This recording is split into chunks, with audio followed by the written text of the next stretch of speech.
All right, guys. Today is day 13 of the 30 Days to Mastering Swing Trading Challenge, and it's our fourth day of talking about volume.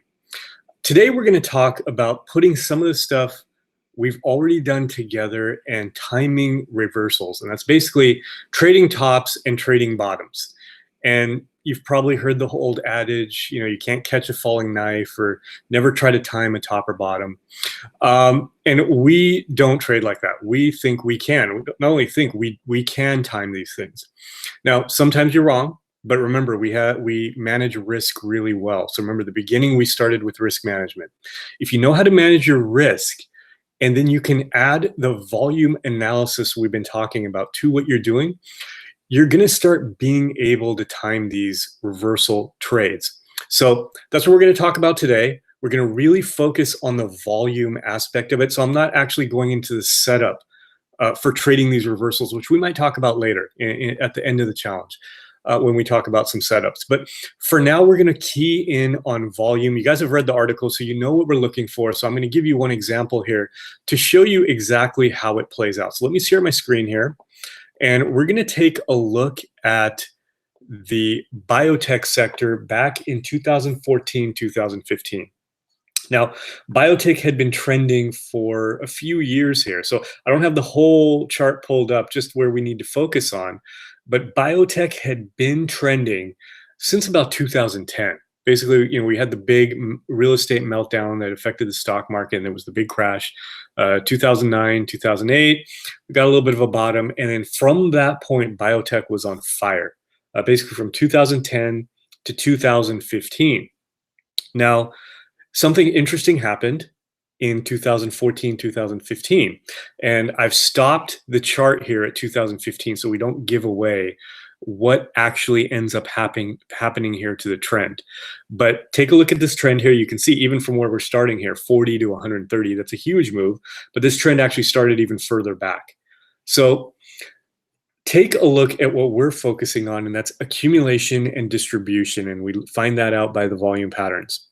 Now, right away, you're going to notice something. We are seeing a ton of big red candles and very few big green candles, and relative to each other, the red candles are outpacing the green candles in size.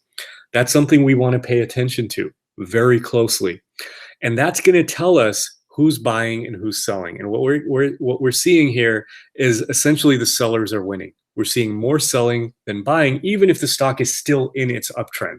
And that's a concern for us, because in an uptrend, we want to see accumulation. We want to see more buying pressure than selling pressure. But the character of this move had started to change. Previous to this, we were seeing more green to red. But now look what happened in 2014. Look at all these big red candles. That was a concern. And even before these big red candles here, you could have predicted this pullback if you saw these earlier red candles in the midst of this uptrend.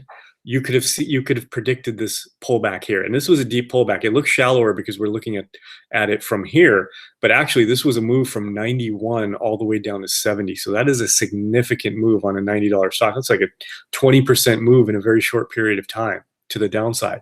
So these big red candles here predicted this. Now, let's look at the character here. The stock is still uptrending, or the ETF is still uptrending. We had this big red here. Throughout this uptrend, we never had any big green candles that signified that this was meaningless here. So we're seeing bigger red. We had a couple of little spikes here, but overall bigger red in here, bigger red in here. We had one interesting spike here. But then now look what happened in 2015. We never really had green candles that outpaced the red candles in this uptrend. Big red here, small green here, small green here. And that's as simple as it is. We're not doing any really in-depth analysis. Just let your eyeballs kind of tell you what you're seeing here. Bigger red here, smaller green here. Big red, while the trend is still going up. Now, that is a concern. So when these trends end, this is usually what starts happening. They don't just topple right away. You get these clues where even though it's trending up, and a lot of people are being fooled because they're only looking at the price action. But if you're paying attention to the volume, you know you need to be concerned. Now let's predict what was going to happen here. What do you think is going to happen? If you're just looking at price action, you would think, wow, great trend. I expect this to continue, pull back, go up, pull back, go up. But that is not what happened. Now let's pull this out here, and you can see that was the start of a huge move down. We had a move here from 134 all the way down to 80, 50 points. So a huge move down, a topping type pattern that was predicted by all of this volume in here. So these things don't come out of nowhere. We can predict them. Now, there's other factors we have to get into in terms of getting our setups timed and knowing when our entry triggers are. But right now, our key is on volume. So you see here how the volume impacts what we're looking at. And now look at going forward. Where are we right now? We are basically testing this high again. We aren't seeing a lot of strong positive volume accumulation. So we have no bets here on whether this is going to be a double top and it ends up coming down, or whether it runs. Now, standard technical analysis says you don't start shorting these things until the topping formation has formed. So really, we would not even be trading this until we get a double top and then a move down. So we'd essentially wait 3 years for this to happen. Now, because of our volume analysis and triggers that we have, we shorted during this period here, and it was very profitable, even though the classic technical analysis pattern was not there. Basically because of our volume pattern, and I like to trade these things before the classic setups actually happen. So this is a good illustration of distribution helping us time the reversal trade. You can also do this with bottoms. So in an area that is bottoming, let me just pull up, I wasn't planning to do this, but let me just pull up steel here, and we can see here steel was in a tremendous downtrend. I don't have it pulled up, but it had actually reached a top. If we were to pull this out way to the left here, I think US steel was at 120 back in 2008.